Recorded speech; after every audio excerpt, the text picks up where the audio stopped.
ನಮಸ್ಕಾರ ಎಲ್ರಿಗೂ welcome back to my new vlog. Hope ಎಲ್ಲರೂ ಚೆನ್ನಾಗಿದ್ದೀರಾ ಅಂತ ಭಾವಿಸ್ತಾ ನನ್ನ ನ್ಯೂ ವ್ಲಾಗ್ಗೆ ನಿಮ್ಮೆಲ್ಲರಿಗೂ ಬ್ಯೂಟಿಫುಲ್ ಸುಸ್ವಾಗತ. ಇವತ್ತಿನ ವ್ಲಾಗ್ನ ವಿಶೇಷತೆ ಏನಪ್ಪ ಅಂತ ಅಂದರೆ, ಇವತ್ತು ಸಿಂಪಲ್ಲಾಗಿ ಉಪ್ಸಾರು ಮಾಡಿ ತಿನ್ನೋಣ ಅಂತ ಅಂದ್ಕೊಂಡ್ವಿ. ಸೊ ಅದಕ್ಕೋಸ್ಕರ ಯಾಕೆ ನಿಮ್ಮೊಟ್ಟಿಗೆ ಶೇರ್ ಮಾಡ್ಕೋಬಾರ್ದು ಅಂತ ಅನಿಸ್ತು. ಉಪ್ಸಾರು ಬಂದು ನನ್ನ ಫೇವ್ರೆಟ್ ರೆಸಿಪಿ ಅಂತಲೇ ಹೇಳ್ಬೋದು. ಮುದ್ದೆ ಜೊತೆ ಅನ್ನಕ್ಕೆ ಚೆನ್ನಾಗಿರುತ್ತೆ, ಬಟ್ ಅನ್ನಕ್ಕೆ ಅಷ್ಟು ಕಾಂಬಿನೇಷನ್ ಕೊಡಲ್ಲ. ಬಟ್ ಮುದ್ದೆಗಂತೂ ಸೂಪರ್ಬ್ ಆಗಿರುತ್ತೆ. ಸೊ ಸಿಂಪಲ್ಲು ಗೈಸ್, ಎಷ್ಟು ಬೇಗ ಅಂದರೆ ಅಷ್ಟು ಬೇಗ ಆಗುತ್ತೆ ಆ ರೆಸಿಪಿ. ಸೊ ಅದನ್ನು ನಿಮ್ಮೊಟ್ಟಿಗೆ ಶೇರ್ ಮಾಡ್ಕೊಬೇಕು ಅಂತ ಅನ್ನಿಸ್ತು. ಸೊ ಅದಾಗಿರುತ್ತೆ ಇವತ್ತಿನ ವ್ಲಾಗ್ಸ್.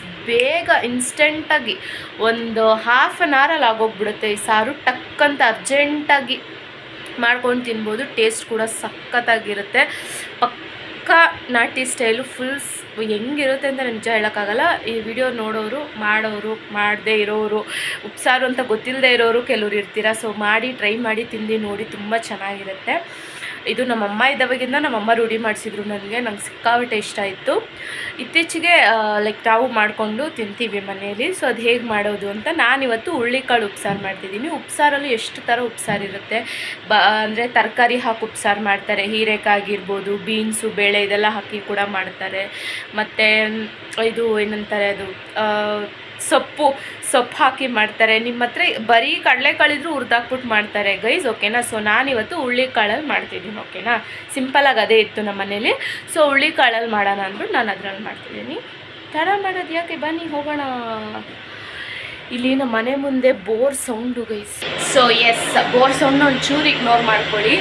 ಸೊ ಹುಳ್ಳಿಕಾಳು ಉಪ್ಸಾರು ಮಾಡೋಕ್ಕೆ ಏನೇನೆಲ್ಲ ಬೇಕು ಅಂತಂದರೆ, ಫಸ್ಟಿಗೆ ಹುಳ್ಳಿಕಾಳು ಬೇಕು.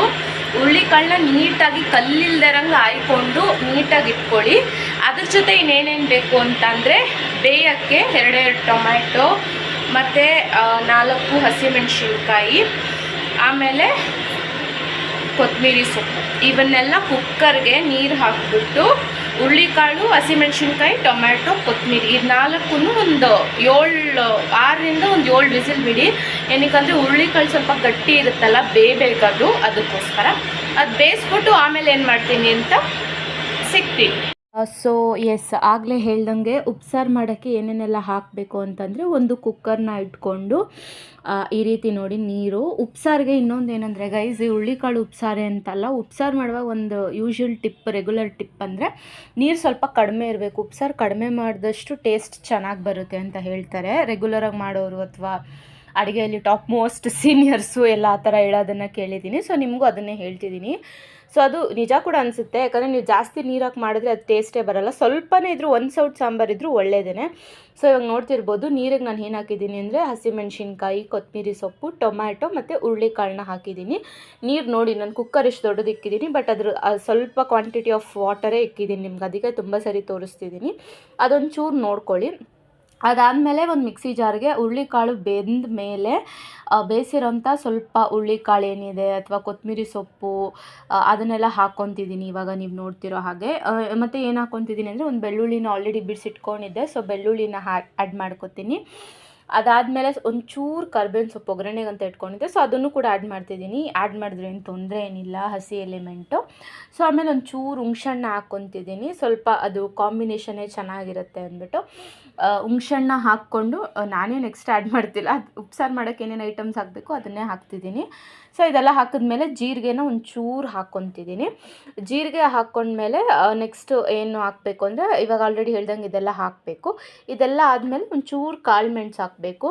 ಕಾಳು ಮೆಣಸು ಡಬ್ಬ ಹುಡುಕ್ದೆ, ಕೈಗೆ ಸಿಗ್ತಾನೆ ಇಲ್ಲ, ಎತ್ತಿಟ್ಕೊಂಡಿಲ್ಲ ಗೈಸ್, ವಿಡಿಯೋ ಮಾಡೋಕ್ಕೆ ಮರ್ತೋಗ್ಬಿಟ್ಟಿದ್ದೀನಿ. ರೈಟ್ ಹ್ಯಾಂಡಲ್ಲಿ ವಿಡಿಯೋ ಮಾಡ್ತಿದ್ದೀನಿ, ಲೆಫ್ಟ್ ಹ್ಯಾಂಡಲ್ಲಿ ಸಿಗ್ತಾನೆ ಇಲ್ಲ ಅದು. ಆಮೇಲೆ ಒಂಚೂರು ಹಾಕಿದೆ ಕಾಳು ಮೆಣಸನ್ನ, ಡಬ್ಬದಲ್ಲೇ ಹಾಕಿದೆ, ಇಗ್ನೋರ್ ಮಾಡಿ ಅಂದ್ಬಿಟ್ಟು ನೀವು ಒಂದು ಡಬ್ಬ ಸುರಿಬೇಡಿ. ಒಂದು 4-5 ಒಂದು ಸ್ವಲ್ಪ ಕಾಳಿರೋಷ್ಟು ಹಾಕಿ ಅಷ್ಟೇ. ಕಾಳು ಮೆಣಸು ಜಾಸ್ತಿ ಆದರೆ ಅದೇನಾಗುತ್ತೆ ಅಂದರೆ ಖಾರದ ಫ್ಲೇವರ್ ಸ್ವಲ್ಪ ಜಾಸ್ತಿ ಬರುತ್ತೆ ನಿಮಗೆ. ಸೊ ಅದು ಕಷ್ಟ ಆಗುತ್ತೆ, ಖಾರ ಜಾಸ್ತಿ ಆಗುತ್ತೆ ಅಂತ ಅಷ್ಟೇ. ಖಾರ ತುಂಬ ತಿನ್ನೋರಾದರೆ ಹಾಕ್ಕೊಳ್ಳಿ, ಹಂಗಂದ್ಬಿಟ್ಟು ಅರ್ಧ ಡಬ್ಬ ಸುರ್ಕೊಂಡ್ಬಿಡಬೇಡಿ. ಸೊ ಎಸ್, ಇಷ್ಟೇ ಸಿಂಪಲ್ಲಾಗಿ ಇದನ್ನೆಲ್ಲ ಇಂಗ್ರೀಡಿಯೆಂಟ್ಸ್ನ ಆ್ಯಡ್ ಮಾಡಿಬಿಟ್ಟು, ಇವಾಗ ಇದನ್ನೆಲ್ಲ ಏನು ಮಾಡಬೇಕು ಅಂದರೆ, ನೀಟಾಗಿ ಸ್ವಲ್ಪ ವಾಟರ್ ಆ್ಯಡ್ ಮಾಡಿಬಿಟ್ಟು, ಇದಕ್ಕೇನು ಹಾಕೋಂಗಿಲ್ಲ. ಇವಾಗ ನಾವು ಬೇರೆ ಸಾಂಬಾರು ಪುಡಿ ಅದು ಇದೆಲ್ಲ ಹಾಕ್ತೀವಲ್ಲ, ರುಚಿಗೆ ತಕ್ಕಷ್ಟು ಉಪ್ಪು ಹಾಕೋಣ. ಏನಕ್ಕಂದರೆ ಕಟ್ಟು ಅದೇನಿರುತ್ತೆ ಬೇಯಕ್ಕೆ ಬಿಟ್ಟಿರ್ತೀವಲ್ಲ ಕಾಳು, ಆ ಕಟ್ಟಿಗೆ ಸ್ವಲ್ಪ ಉಪ್ಪು ಆ್ಯಡ್ ಮಾಡಿರ್ತೀವಿ. ಬಟ್ ಖಾರಕ್ಕೂ ಒಂದು ಸ್ವಲ್ಪ ಇದ್ದರೆ ಸಾರು ಜೊತೆ ಮಿಕ್ಸ್ ಮಾಡ್ಕೊಂಡಾಗ ಸ್ವಲ್ಪ ಕಡಿಮೆ ಹೊಡೆಯಲ್ಲ ಉಪ್ಪಿನ ಟೇಸ್ಟು, ಅಂದರೆ ಕರೆಕ್ಟಾಗಿ ಮ್ಯಾಚ್ ಆಗುತ್ತೆ ಕಾಂಬಿನೇಷನ್ ಅಂದ್ಬಿಟ್ಟು ರುಬ್ಬೋ ಖಾರಕ್ಕೂ ಒಂಚೂರು ಉಪ್ಪನ್ನ ಆ್ಯಡ್ ಮಾಡ್ಕೊಳ್ಳಿ. ಸೊ ಇಷ್ಟೇ ಒಂದೇ ಒಂದು ಸ್ವಲ್ಪ ವಾಟರನ್ನು ಆ್ಯಡ್ ಮಾಡಿ ನೀಟಾಗಿ ರುಬ್ಕೊಳ್ಳಿ. ಈಗ ಬಾಣಲೆಗೆ ಖಾರ ರುಬ್ಕೊಂಡಾಯಿತು ಮತ್ತು ಸಾರು ರೆಡಿ ಆಯಿತು. ಇವಾಗ ಪಲ್ಯಕ್ಕೆ ಒಗ್ಗರಣೆ ಹಾಕೋಣ ಅಂದ್ಬಿಟ್ಟು ಒಂಚೂರು ಎಣ್ಣೆ, ಈರುಳ್ಳಿ, ಕರಿಬೇವಿನ ಸೊಪ್ಪು, ಮಾಮೂಲಿ ಎಲ್ಲ ಸೊಪ್ಪು ಪಲ್ಯಗಳಿಗೆ ಹೇಗೆ ನೀವು ಫ್ರೈ ಮಾಡ್ಕೊತೀರಾ ಆ ರೀತಿ ಫ್ರೈ ಮಾಡ್ಕೊಬೇಕಾಗುತ್ತೆ. ನೋಡ್ತಿರ್ಬೋದು ನೀವು, ಸ್ವಲ್ಪ ಯೆಲ್ಲೋಯಿಶ್ ಟರ್ನ್ ಆಗೋಷ್ಟು ಫ್ರೈ ಮಾಡ್ಕೊಬೇಕು. ಮತ್ತು ತುಂಬ ಜನ ನನ್ನ ಹಳೆಯ ಒಂದು ಕುಕ್ಕಿಂಗ್ ವ್ಲಾಗ್ಸ್, ಹಿಂದೆ ವ್ಲಾಗ್ಸಲ್ಲಿ ನಾನು ಯೂಶ್ವಲಿ ಕಮೆಂಟ್ಸ್ ಚೆಕ್ ಮಾಡಬೇಕಾದ್ರೆ ಅದರಲ್ಲಿ ಯಾವುದೋ ಒಂದು ವ್ಲಾಗಲ್ಲಿ ನಾನು ಯೂಶ್ವಲಿ ಯಾರೇ ಕಮೆಂಟ್ ಮಾಡಿದ್ರು ನನ್ನ ಕಮೆಂಟ್ನ ಹೇಳದೇ ಬಿಡಲ್ಲ ಯಾವ ವ್ಲಾಗ್ಸಲ್ಲೂ. ಲೈಕ್ ಒಳ್ಳೇದೇ, ಬಟ್ ಯಾರೋ ಪಾಪ ಕೇಳಿದ್ರಿ, ಅವ್ರ ಹೆಸರೇನೋ ಇತ್ತು, ಲೈಕ್ ಅವ್ರು ಕೇಳಿದ್ರಿ ಏನಕ್ಕೆ ನೀವು ಸ್ಟವ್ ಮೇಲೆ ರಂಗೋಲಿ ಹಾಕಿ ಅಡುಗೆ ಮಾಡ್ತೀರಾ ಸಿಸ್ ಅಂತ. ಸೊ ರಂಗೋಲಿ ಏನಕ್ಕೆ ಹಾಕ್ತೀನಿ ಅಂತ ಅಂದರೆ ಅದೇನೋ ಗೊತ್ತಿಲ್ಲ ನನಗೆ, ಸ್ಟಾರ್ಟಿಂಗಿಂದನೂ ನಾನು ಅಡುಗೆ ಮಾಡೋಕ್ಕೆ ಸ್ಟಾರ್ಟ್ ಮಾಡೋವಾಗಿಂದನೂ ಐ ಹ್ಯಾವ್ ಫಾಲೋಡ್ ದ್ಯಾಟ್. ಅಂದರೆ ಸ್ಟಾರ್ಟಿಂಗ್ ಹಾಕ್ತಿರ್ಲಿಲ್ಲ, ಬಟ್ ಅದೇನೋ ಗೊತ್ತಿಲ್ಲ ಸಡನ್ನಾಗಿ ನನಗೆ ಆ ಥರ ಯಾಕೋ ಯೂಶ್ವಲಾಗಿ ಮಾಡಬೇಕು ಅಂತ ಅನಿಸ್ತು. ಸ್ವಲ್ಪ ನಾನೊಂಥರ ಹಾಗೆ ಡಿಫ್ರೆಂಟು, ಎಲ್ಲರೂ ಮಾಡ್ದಂಗೆ ಮಾಡಬೇಕು ಅನ್ಸಲ್ಲ, ಏನಾದರೂ ಸ್ವಲ್ಪ ಯುನೀಕಾಗೇ ಮಾಡಬೇಕನ್ಸುತ್ತೆ.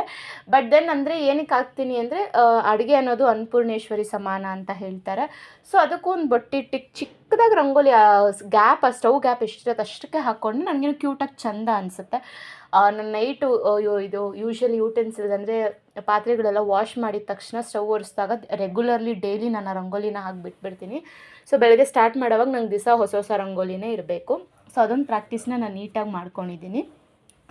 ಸೊ ಅದು ನನ್ನ ರಂಗೋಲಿ ಹಿಂದಿನ ಸ್ಟೋರಿ. ಖುಷಿ ಆಗುತ್ತೆ ನನಗೇನೋ ಗೊತ್ತಿಲ್ಲ, ತುಂಬ ಅದೊಂಥರ ಹಾಕಿದಾಗ ನಾನು ಅದನ್ನು, ಯಾಕಂದರೆ ಅಡುಗೆ ಮಾಡೋರ ರುಚಿ ಕೈಯಲ್ಲಿರುತ್ತೆ ಅಂತ ಅಡುಗೆ ಮಾಡೋರ ಕೈಯಲ್ಲಿರುತ್ತೆ ಅಂತ ಹೇಳ್ತಾರೆ. ಸೊ ಆ ಟೇಸ್ಟ್ಗೆ ಅಂತಲ್ಲ, ನಾವು ತಿನ್ನೋ ಪ್ರತಿಯೊಂದು ಅನ್ನಕ್ಕೂ ದೇವ್ರು ನಮ್ಗೆ ಇಷ್ಟು ಮಾತ್ರ ಕೊಟ್ಟಿದ್ದಾರಲ್ಲ ಅನ್ನೋ ಖುಷಿ ನನಗೆ. ಯಾಕಂದರೆ ರೋಡಲ್ಲಿ ಎಷ್ಟೋ ಜನ ಪಾಪ ಒಂದಂತೂ ತನ್ನಕ್ಕೂ ಕಷ್ಟಪಡೋ ಇವಾಗಿನ ಕಾಲದಲ್ಲಿ ಅಟ್ಲೀಸ್ಟ್ ನಾವು ನಮಗೇನು ಬೇಕು ಮಾಡ್ಕೊಂಡು ತಿನ್ನೋಷ್ಟು ದೇವ್ರು ನನಗೆ ಕೊಟ್ಟಿದ್ದಾನಲ್ಲ ಅನ್ನೋದು ನನಗೆ ನಿಜವಾಗ್ಲೂ ತುಂಬ ಖುಷಿಯ ಭಗವಂತನ ನಾನು ಈಚ್ ಡೇ ಥ್ಯಾಂಕ್ ಯು ಹೇಳ್ತೀನಿ. ಹೀಗೆ ಇರಲಿ ನಮ್ಮ ಲೈಫು, ನಿಮ್ಮೆಲ್ಲರಿಗೂ ಅಷ್ಟೇ ಅಂತ ಹೇಳ್ಕೊತ. ಸೊ ಆಯಿತು ಬನ್ನಿ, ಪಲ್ಯ ಮುಗೀತು. ಇವಾಗ ನೋಡಿ ತಟ್ಟೆಗೆ ಸಾರು ಹಾಕ್ಕೊಂಡು ಕೂತಿದ್ದೀನಿ. ಸಾರು, ಹುಳಿಕಾಳು ಪಲ್ಯ, ಮುದ್ದೆ, ಖಾರ ಮತ್ತು ಕಟ್ಟು. ಉಪ್ಸಾರಿನ ಮಜಾನೇ ಇದು ಕಣ್ರಿ. ಲೈಕ್ ನನಗಂತೂ ಸಿಕ್ಕಾಪಟ್ಟೆ ಇಷ್ಟ ಈ ಸಾರು. ಆ ಖಾರನ ಏನು ಮಾಡಬೇಕು ಗೊತ್ತಾ, ಈ ರೀತಿ ಕಟ್ಟಿಗೆ ಆ ಕಾಳೇನು ಬೇಯಿಸ್ಕೊಂಡಿರ್ತೀವಿ, ಆ ಕಾಳನ್ನ ಸಪ್ರೇಟ್ ಮಾಡಬೇಕಾದ್ರೆ ನೀವು ಒಂದು ಕಟ್ಟನ್ನ ಆ್ಯಡ್ ಮಾಡಿರ್ತೀವಲ್ವ. ಸೊ ಇದೇ ಉಪ್ಸಾರು ಯೂಶ್ವಲಿ. ಈ ಸಾರಿಗೇನು ಬೇರೆ ಏನು ಎಕ್ಸ್ಟ್ರಾ ಕಾಂಬಿನೇಷನ್ ಎಲ್ಲ ಏನು ಬರಲ್ಲ.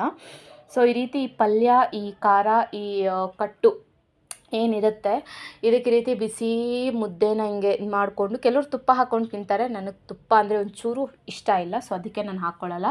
ಒಬ್ಬಟ್ಟಿಗೆ ಮಾತ್ರ ತಿಂತೀನಿ, ಅದ್ಬಿಟ್ಟು ನಾನು ಬೇರೆ ಏನು ಯಾವುದಕ್ಕೂ ಹಾಕ್ಕೊಳ್ಳಲ್ಲ. ಸೊ ಎಸ್, ಇದಾಗಿತ್ತು ಇವತ್ತಿನ vlog. Hope you all guys like it. ಈ ವಿಡಿಯೋ ಇಷ್ಟ ಆದಲ್ಲಿ ನೀವೆಲ್ಲರೂ ಏನು ಮಾಡಬೇಕು ಅಂತ ಗೊತ್ತೇ ಇದೆ, ಲೈಕ್ ಮಾಡಿ, ಶೇರ್ ಮಾಡಿ, ಕಮೆಂಟ್ ಮಾಡಿ ಹಾಗೂ ಸಬ್ಸ್ಕ್ರೈಬ್ ಮಾಡ್ಕೊಳ್ಳಿ. ಈ ರೆಸಿಪಿ ನೀವು ಟ್ರೈ ಮಾಡ್ತು ಮನೇಲಿ ಅಂತಂದರೆ ಹೇಗೆ ಅನಿಸ್ತು, ಫಸ್ಟ್ ಟೈಮ್ ಆಗಿದ್ರೆ ನಿಮ್ಗೆ ಹೇಗೆ ಅನಿಸ್ತು, ತಿನ್ನೋರಾಗಿದ್ದರೆ ರೆಗ್ಯುಲರ್ ಆಗಿ ತಿನ್ನೋರಾಗಿ ಇಷ್ಟಪಡೋರಾದರೆ ಡೆಫಿನೆಟ್ಲಿ ಇಷ್ಟ ಆಗಿರುತ್ತೆ. ಅಷ್ಟೇ, ಇದಾಗಿತ್ತು ಇವತ್ತಿನ blog. Hope you all guys will like it, enjoyed it ಅನ್ಕೋತೀನಿ. ನಿಮ್ಮ ಭೇಟಿ ನೆಕ್ಸ್ಟ್ ವ್ಲಾಗಲ್ಲಿ ಆಗೋವರೆಗೂ, until then all of you take care, keep smiling and spread happiness to all the people around you. Thank you so much for watching my vlogs and always keep encouraging.